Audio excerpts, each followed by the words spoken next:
welcome to the Art and Fiction Podcast. My name is Carol Cram, and in today's episode, I'm speaking with Courtney Maum, the author of 3 novels, Costalegre, which was a Goop book club pick and one of Glamour magazine's top books of the decade, I Am Having So Much Fun Here Without You, and Touch, which was a New York Times Editor's Choice and NPR Best Book of the Year selection. Courtney is also the author of the popular guidebook, Before and After the Book Deal, a writer's guide to finishing, publishing, promoting, and surviving your first book, and the forthcoming memoir, The Year of the Horses. Courtney's writing has been widely published in such outlets as the New York Times and O, the Oprah magazine. And her short story, This Is Not Your Fault, was turned into an Audible original at Amazon.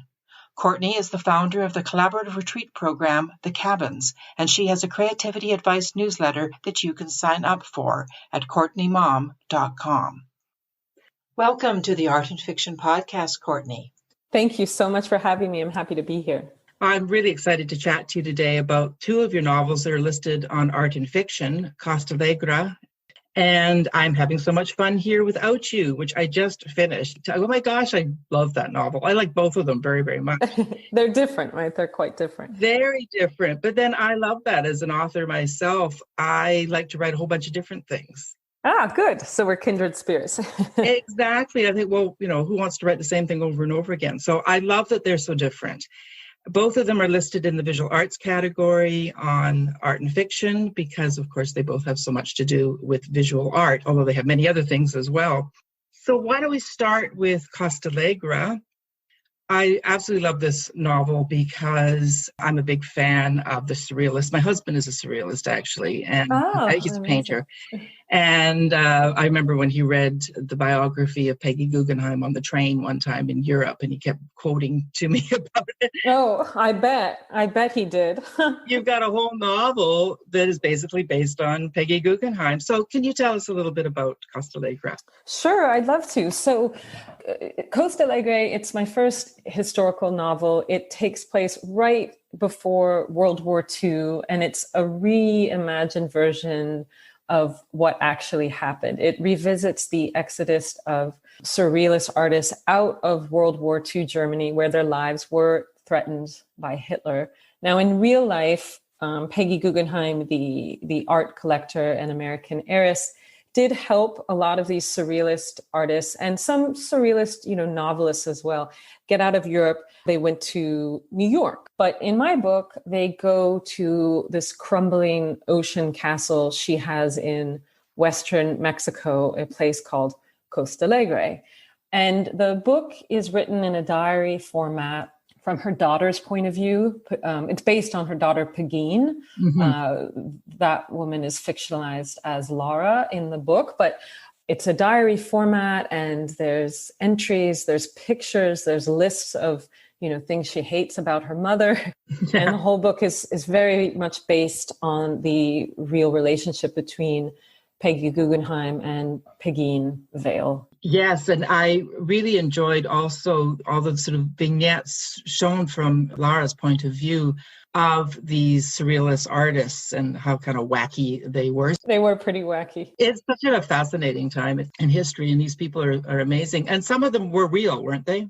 Well, Laura and Leonora are based off of their real life counterparts, Pegeen and Peggy. And then all the other artists are based off sort of, they're composites of real people, because there were so many interesting people in Peggy Guggenheim's entourage that I had to blend some of them together so that I could fit everybody in. So everyone in it is based off of real people. And if you read the book and there's an author's note in the back that kind of gets into who is who. It doesn't really matter though. You can, I think, my goal is that one could appreciate this book if they have no knowledge of Surrealism and no knowledge of, art history. That's why one of the reasons all the names are fictionalized. You don't have to know anything about art, I hope, to appreciate the book. I don't have much background in art history, so. Yeah, I was going to ask you about that. What was your background? Why the Surrealist? Yeah, I became interested in Surrealism. I think I remember being 13 years old, oddly I think my first entry point was Georgia O'Keeffe, who a lot of people would not think of as a surrealist, but her work was actually really, especially her early work, was really influenced by surrealists. And through her, I discovered Dali. I used to love to paint. When I was a teenager, I was really, really into oil painting. So just sort of on my own, and with the support of a teacher, I had a wonderful AP art teacher who was very supportive. And I had a little group that we would hang out after school. And, it was like a breakfast club, but after school club, and talk about art. And she would lend me books. And so it was sort of a DIY'd it. And then in college, I studied comparative literature, which I think is actually a great major because you look at international literature, but the way it's been influenced by art and politics and film. And so kind of kept up with the surrealists. But I think I just find most periods right before war, especially World War I and World War II, the artistic movements, which were basically protest movements, are so interesting. And, artists tend to be sensitive beings. They sometimes can have sort of a divine sense of what's coming. And, the surrealists really felt like, to me, like kind of the only appropriate reaction to the Holocaust. What else are you going to do? A landscape painting? I think it was very bold and courageous what they were doing, and, especially the women. And even Peggy Guggenheim, I mean, the time at which she was collecting this work, people really considered it like not even vulgar, just trash. Yeah. And I talk about this in the book, but when she tried to get the Louvre to protect her collection when everyone was fleeing Europe, and they refused to. They actually wrote a letter that said, we would never house such trash. Which, maybe they regret now. I guess you've been to Peggy Guggenheim's museum in Venice. I have not, actually. I haven't. No, it's on my bucket list. I haven't. Oh, it's so gorgeous. Every time we go to Venice, we always go there. It's fantastic. She's an amazing character. So to write a novel based off her character is wonderful, because it's not a story that actually has been told that much. But I think what I really enjoyed about the novel is that you chose to do it from the point of view of the 15-year-old girl. So yes, there was a lot of stuff about the arts and everything in it, but really it was her coming of age, kind of also dealing with a mother who was a little self-absorbed. Yeah, I mean, that's sort of the universal aspect of the book, is it really is a kind of mother-daughter story. The question that led me to write the book was, what would it look like if you yourself wanted to be an artist, which Pegeen Guggenheim wanted to be, and your own mother was the world's most powerful art collector? You can sort of imagine that there are going to be some issues there. And there were, they had an incredibly difficult, complicated relationship. Pegeen grew up with really severe emotional problems and depression and substance abuse. So I don't get into all of that. We're meeting our heroine during a very brief moment of her life when she's 15, and things could kind of go either way. I wanted to explore the dynamics of, a teenage girl and her mom. Yes, which is done extremely well. And another aspect of the novel and your writing, actually, is just how poetic it is. Do you have a background in poetry? Oh, God, I can't help but laugh. I mean, I think I'd do a major disservice to poets if I said that I did. There was a time in college where I wrote a lot of poetry I thought was great, but I do not think now that it was great. I like to read poetry. I have a lot of respect for poets. And then, the voice in Costalegre, I tried to write with the voice of someone who sees things as an artist does. She sees things in terms of images and sees the world in color. So that book is a bit more lyrical in tone and poetry than some of my other books, I think. It's interesting because I've been interviewing quite a few authors who have written about artists. And yeah, they've all had the same sort of challenges, and most met successfully, of how to describe things through the eyes of a visual artist, when most of us aren't visual artists, we're writers. I actually listened to the audiobook and I felt myself completely transported to this hot place with foliage and just the way she looked at the world was really wonderful. But it is a challenge, isn't it? How to write about visual art. It is a challenge. Yeah. I mean, it's a challenge I like undertaking. I struggled more, I think, in the book with writing about the landscape because I myself am not someone who has any horticultural knowledge. Like, I've lived in the countryside for almost 15 years. My daughter will ask me the names of trees and birds, and I'm so embarrassed. I don't know them.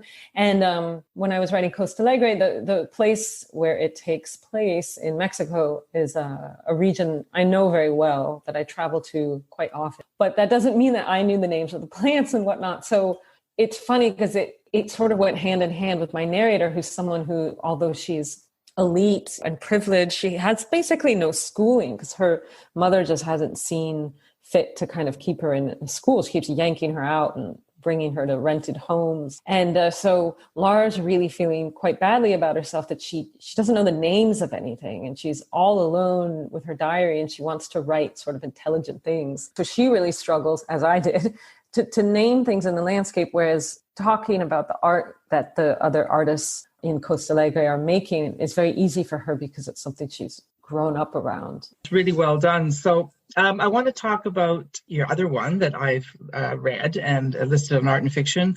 As I said, I just finished it. Again, I listened to the audiobook. Mm-hmm. That's a good one, yeah. Oh my goodness. Yeah, they did really, really well.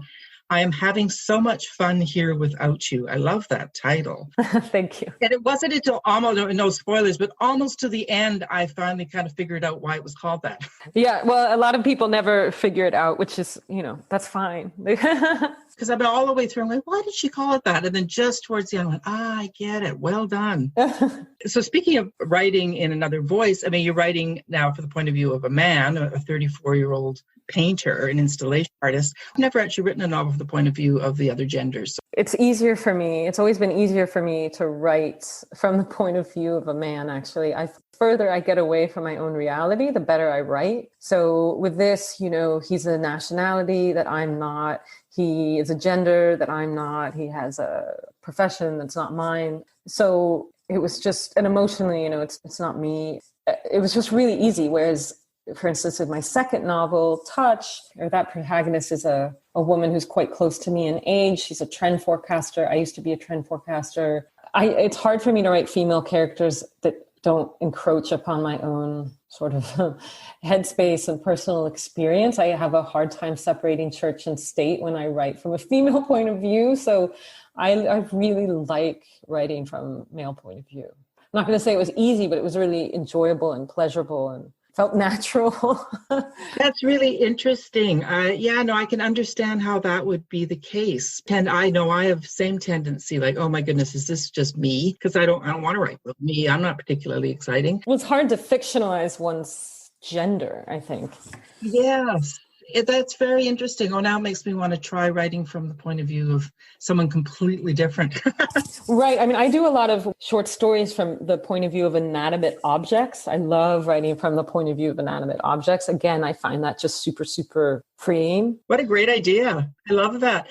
Maybe tell our listeners what I'm Having So Much Fun Here Without You is about. So it's a love story in reverse. It takes place in Paris, and basically what we're looking at with this novel, which is, like an intelligent rom-com, is what happens to a couple if one of the spouses, to a married couple specifically, if one of the spouses finds out that the other has been cheating for a long time, and quite seriously, and tries to forgive them. This couple, Anne-Laure and Richard, they have a young daughter, and we're looking at a couple where they're trying to work through their problems, but more or less in the same space, in the same house with this young daughter. Does it work? Can you forgive someone for betrayal or not? So that's what it's about. And then there's a subplot of this artist who's been doing, Richard, the main character, who's been doing really commercial work. And he starts, as he's trying to win his wife back, he starts to do more politically activated work and, to sort of become a better person. Yes. Well, I totally enjoyed it because it just, he's an artist, so I'm familiar with that world. But also, he's British. It takes place in Paris, which I adore Paris. And I also really enjoyed the humor, especially the way you kind of satirize elements of the contemporary art world. Sometimes installation art and that kind of thing can be just a little too over the top. And I was thinking as I was reading it, I said, are you satirizing this? Some of it anyway. Yes. Yes, definitely. I love satire. All of my books, even Costalegre to a certain extent, there's some real satirical elements in it. But all of my books are making fun of sort of consumerist material culture and the fetishization of art and art making in one way or another. Satire is an element that's deeply important to me. Well, I think that's why I enjoyed the novel so much, because yes, certainly it's way more than a rom-com, not even close. But it's because of that satire. I mean, Dave and Dan, you have to read the novel to know who Dave and Dan are. They're awesome. I just love them. Thank you. Yeah, they came to me in a dream. Yeah, and I find now that in my more commercial novels, at least, I do tend to have gestures like that are, court gestures that are there for a little comic relief and have some strong satirical role to play. Well, I was laughing out loud at times. So I'm interested actually in that whole installation art thing that he does, the war wash, because as I said, I was thinking, you're kind of making fun of installation art and contemporary art because a lot of it really is so over the top. On the other hand, as I got into it more, it was an interesting piece. It was almost converting me a little bit to not hating installation art as much as I normally do. I don't know if that's what your intention was. I think as a viewer, sometimes you see installation work and you think this is absolutely ridiculous. But I do think for most artists, there will be exceptions, but I think that most artists take their work very seriously. And even if it's just attaching a shovel to a wall, the heft of the shovel, the look of the shovel, the way, the position in which it's nailed to the wall or not, the shadow of the shovel on the wall. These are things that are deeply contemplated, right? So, what we see with Richard is he's putting together this idea for an installation that more or less will involve taking kind of strangers' belongings, things they care about, and washing them in oil in like a laundromat, because it's about the Iraq War.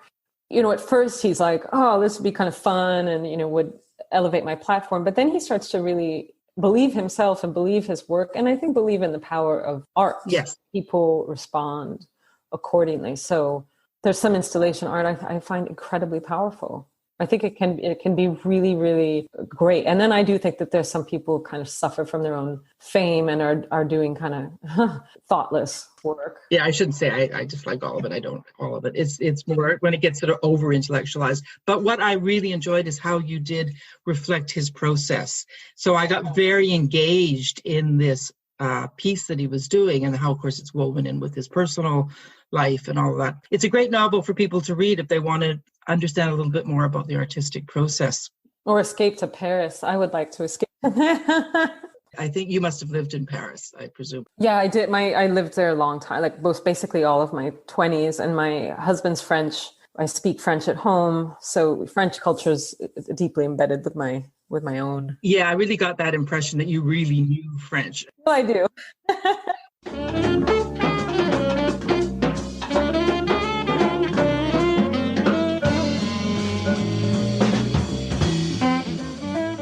Time for a short break. I'm a huge fan of Pro Writing Aid. Described as a grammar checker, style editor, and writing mentor all in one package, Pro Writing Aid really does help you be a better writer. What I love is how the suggestions make me think about what I've written. The program does a lot more than just identify grammar and spelling mistakes. It provides 20 in-depth writing reports that highlight elements such as repetitiveness, vague wording, sentence length variation, adverbs, use of passive voice, and a lot more. Follow the link in the show notes and you'll receive 20% off a subscription to Pro Writing Aid. Believe me, it's the best money you'll ever spend to improve your writing.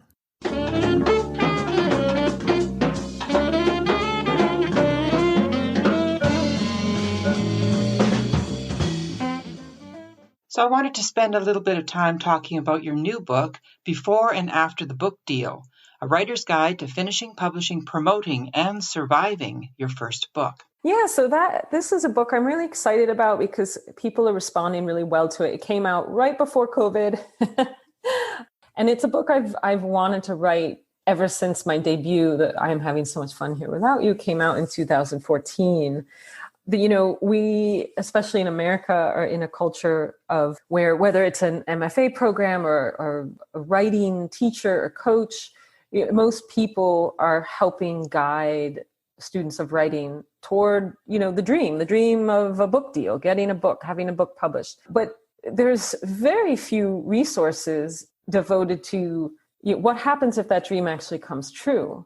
What does it look like, feel like, cost, emotionally and financially, physically, to have a book deal? What is it? What happens when you have a book out in the world? What are the steps that you go through? What's the timeline? So that book didn't exist. So I finally decided to write it myself. And of course, I didn't want it to be a memoir because that would be rather silly. So I brought in, there's about 200 publishing professionals edited. I interviewed more people than that, but about 200 made it in, and they're publishing professionals weighing in from all walks of life. Like we have voiceover narrators, film scouts, translators, and then of course, the agents and editors and other authors and publicists. And it's a book where all of the squeamish, dark, embarrassing questions you could possibly have that you don't want to ask anyone in writing are answered for you by people that, you probably already really adore and respect, because there's a lot of kind of hot shots in the book. So, and it's quite funny. I mean, I'm biased, but a lot of people, it's funny, but it's educational. So that's, Before and After the Book Deal. I can't wait to read that. There's so many books about, how to get an agent or how to get published. How to write. But yeah, what happens when you actually get the dream? I know it's a whole other world, and it's hard to kind of explain to people and, to help people through it. Fantastic. I'm glad you did that. Oh boy. I'm glad I did it too. I'm in a perfect world. Maybe it wouldn't have come out right before a pandemic, but people are finding their way to it and something that's been really exciting for me is that I've been contacted by editors, agents, and also writers who have 3 or 4 books out already, not necessarily the people who haven't had a book yet out. And, they say oh my gosh, I still have these questions. I still have this shame, and thank you for kind of taking one for the team and admitting that we're all embarrassed about this. Well, it's interesting to write a book for people who have published several books, right? There's nothing for us out there, really. It's all about the first book. But what about the third or the fourth or the 8th? Right. It can go both ways. If you've had too much success, you can be in a situation where you're not encouraged to experiment with a tone or style, or maybe you're just burnt out. And then, of course, if you've had no success, you could be feeling a little darkness around your work. So, these things do need to be talked about, I think. Oh, they do, because actually one of the things with this podcast that I'm learning talking to so many authors is, for one thing, it doesn't get any easier. No, I mean, it gets a little harder, kind of, right? I mean, to reposition that, it gets easier in that you start to have better contacts. Networking becomes easier. But, especially if your work begins to be reviewed, well, then there's expectations or some negative stuff hovering around your work. So it kind of does become harder. Well, it does. And if you, for example, my first book was historical fiction, and has sold better than all the other ones. And people kind of want that book again. But I want to write that book again. So there are the expectations that you just keep writing the same thing over and over again. And of course, most authors don't want to do that. So you're setting yourself up for some disappointment sometimes, right? I know for myself, before my first book came out, I'm thinking, okay, as soon as my first book comes out, then the whole rest of my life will be so much easier. Well, exactly. But that's what we're led to believe. And, that's another reason why I wrote this book, because no one tells you otherwise. And, I remember having a discussion with my agent before this book, Before and After the Book Deal came out, where I had a section It was something to the effect of, don't think that whatever you got for your first advance, especially if it was a good amount, that you will always get more than that. Like that's where you start and you can only go up. Because in fact, if your book underperforms, you can go way down. And you know what she said to me? She said, Courtney, this is ridiculous. Of course, everyone knows that. And I said, they absolutely don't. Nobody tells us, okay, you got such and such an amount for your first book. Don't even think about, you have no idea what your second advance could be. It could be a lot less, it could be tons more. It's so funny. I often, when I'm like teaching and things, I tell people, can you imagine going into a job interview where the boss says, so, what's really fun about this position is that 1 year you could earn $10,000. And then the next year you could earn $80,000. And the next year you could earn nothing. Isn't that great? Who would sign up for a job like that? Nobody. But this is where we are. You from one, well, not even year, like, 1.5 year to the next, you have no idea what's coming your way. So we talk a lot about financial planning in the book, which is a major taboo in the industry. It's totally, yes. I'm so glad you do, because we don't talk about money. No. It's like somehow it's unseemly. Right, like it's crass. No, but it's so, I get very into the weeds about it. I go so far as to say like the kind of budget you should set aside for gifts for the editors and things like that, these things that come at you out of nowhere. But the financial planning is like so important, and nobody talks about it. You're the editor, they send you this advance, they don't tell you like, don't spend it all in one place. Well, you can write 2 or 3 books for the same publisher and then they don't take your next one. Yep, that happened to a friend of mine, and she didn't see that coming. And I've talked to a lot of authors that has happened to, especially if you decide to do something different. Right. That happened to me, with Costalegre. My first 2 books were with the same editor, and then I kind of pivoted with Costalegre. It's much different. It has illustrations. And so my regular editor, we get along really well. We have a great relationship, but it was just not right for her catalog. And nor was my 4th book. It's not really appropriate for my like big 5 publisher to put out my tell-all on publishing. You know what I mean? Yeah, right. Maybe they don't want that. Right. So it's kind of a funny dance I'm doing right now, because I have kind of a lot of editors. I wish I could work with them all on one. Well, it's wonderful to learn more about the business of publishing. I always say that writing is art, but publishing is business. Yeah, well, especially today, where in America, certainly, authors are really expected to transition very easily from author to kind of brand ambassador. We're expected to like, okay, we finished the book, change out of our disgusting kind of day clothes, put on our Zoom faces, and be the promotion machines for our own books, which could mean everything from writing off the book pieces, doing our own PR, being our own event planners, our own social media experts. All this stuff really is sort of expected of the contemporary author. And it's a lot, and it's too much. And it's okay to say no, or like, I'm not good at this. This is not what I'm interested in. It is very difficult. I'm going through that right now with, bringing a new book out. It's like, I just want to work on my next one. Yeah, I know. But you did write it for people to read. So it's part of the job, the marketing. I come from a marketing background. I like figuring out how I'm going to speak about my book. I like the first kind of 6 weeks around the book, like this, like our conversation today. I think that these are organic and natural and lovely. What I don't like is having to do the kind of social media, keep the book in the public eye, how are you going to do that? And it's like a juggler, like that juggling act of trying to stay relevant. That's not so great. It's the social media that gets me as well.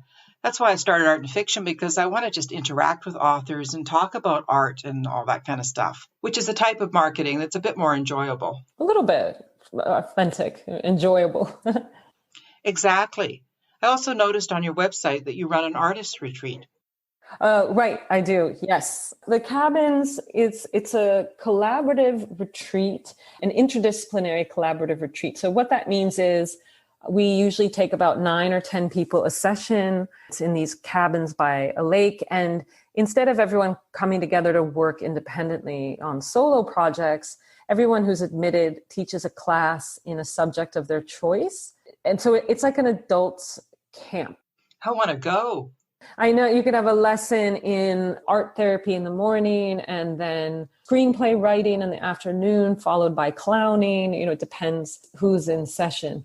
Right now, we're having trouble with COVID because I'm not going to do a Zoom version of this program. So right now we're doing solo residencies for people, which is launching really soon in like 2 weeks. But it's thecabinsretreat.com. You can learn more about it. You can get on the newsletter there to find out when our next sessions are. Yeah, it's a great program. I just love that idea. I haven't seen that before where it's a variety of artists. It's not just a writer's retreat. Right. Yeah, no, it's funny. I have a hard time like raising money for it because people don't quite get what it is like until they see it. You kind of need to like talk to people about it. No, it's really great. And I think I founded that in 2016. Yeah, it's been really wonderful. It's something I've thought about, because I live on an island. It's the kind of place people love to come for retreats. So yeah, I'm interested. I'll have a look at it. So many projects, but we also have to have time to actually write the novels. Indeed. Speaking of that, do you have a writing routine? I do. Yeah, I have a really stringent routine, actually. I reserve, this is with the caveat that like if my daughter has to be in a regular school for this to work, but I reserve Mondays and Tuesdays exclusively for my own writing. I don't do like emails or manuscript consultations or things like that, or grocery runs or nothing. I just work on my own projects and get kind of feral. And then Wednesday, Thursday, Friday is for all the other stuff, and there's a lot: blurbing, article writing, social media, yada, yada. And then the weekends, I do not work. I really try to not work on the weekends to kind of recuperate. Good for you. I haven't managed to do that yet. But it's so quiet these days because there's nowhere to go and I live on an island, so it's very easy just to work 7 days a week. I try blocking a bit of time off every day and write X amount of words. I guess the point is just to have some kind of routine. Yeah, it doesn't write itself, unfortunately. Unfortunately, no. You have to have the bum glue, as they say. Yeah. Oh, I have a lot of bum glue, especially now. Yeah, it's a challenging time for sure. But thank you so much for chatting with me, Courtney.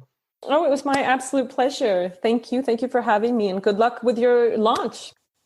I've been speaking with Courtney Maum, author of Costalegre, and I am having so much fun here without you, both listed in the visual arts category on Art and Fiction at www.artandfiction.com. Be sure to check the show notes for a link to the 20% discount of a subscription to Pro Writing Aid, a fantastic editing tool that I use every day. Please follow Art and Fiction on Twitter and Facebook, and don't forget to leave the Art and Fiction podcast a positive review or rating wherever you get your podcasts. Thanks so much for listening.